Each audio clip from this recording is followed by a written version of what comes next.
we have been, and I love taking you guys behind the scenes of this show so that you know what we do here. So we've been planning this show with some of the biggest names in gospel for well over a month.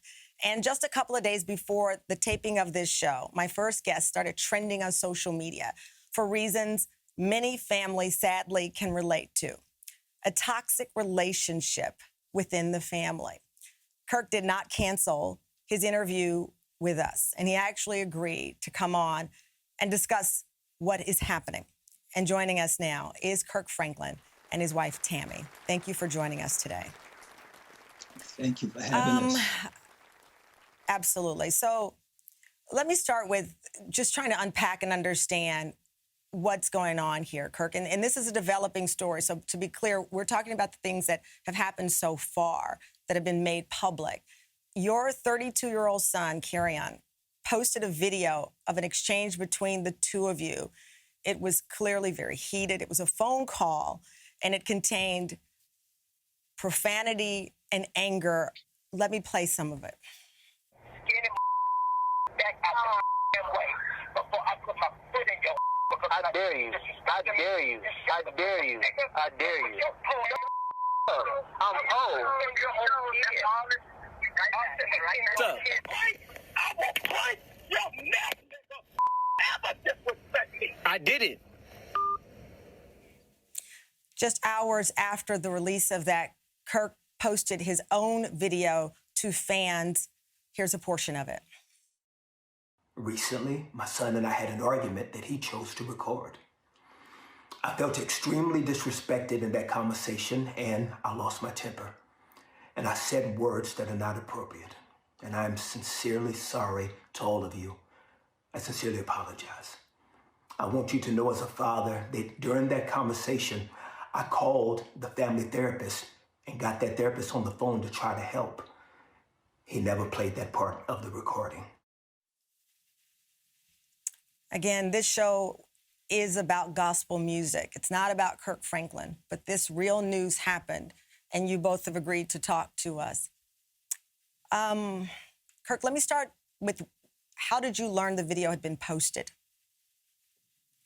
Well, a lot of people in our family and community, they privately have known for over 20 years of the tension and challenges that we've been going through as a family privately.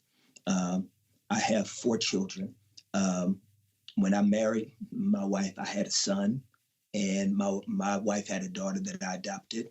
And so my oldest son and my bonus daughter, who's really my daughter, we raised them together, and we have a great relationship with my oldest son's mother. Her name is Sean Ewing. She's an incredible woman. And early on, Tammy, Sean, and myself, we started to realize that there needed to be some deeper help with things that was happening with our son. And so around when he was a teenager, we started him in therapy and counseling, and we've had him in and out of counseling and therapy for over 20 years.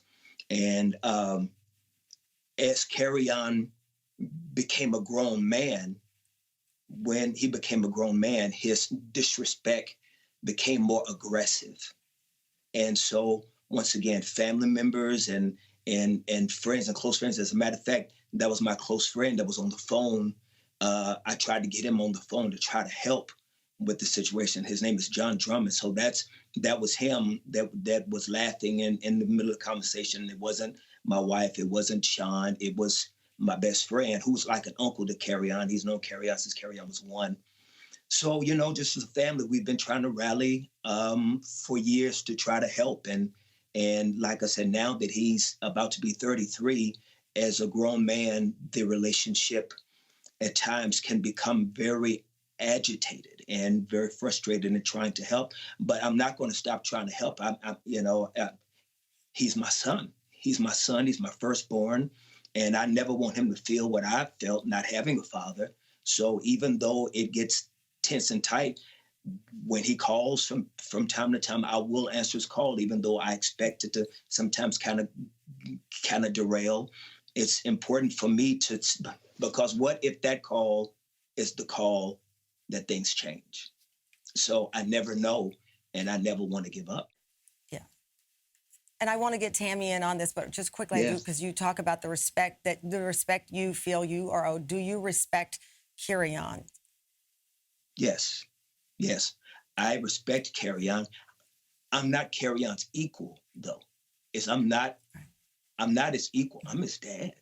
And when you talk to me, especially about things that you say that you want from me, I can't hear you when you are extremely aggressive when we're communicating. And that's why a lot of times Kerrion and I haven't talked sometimes for a year or two,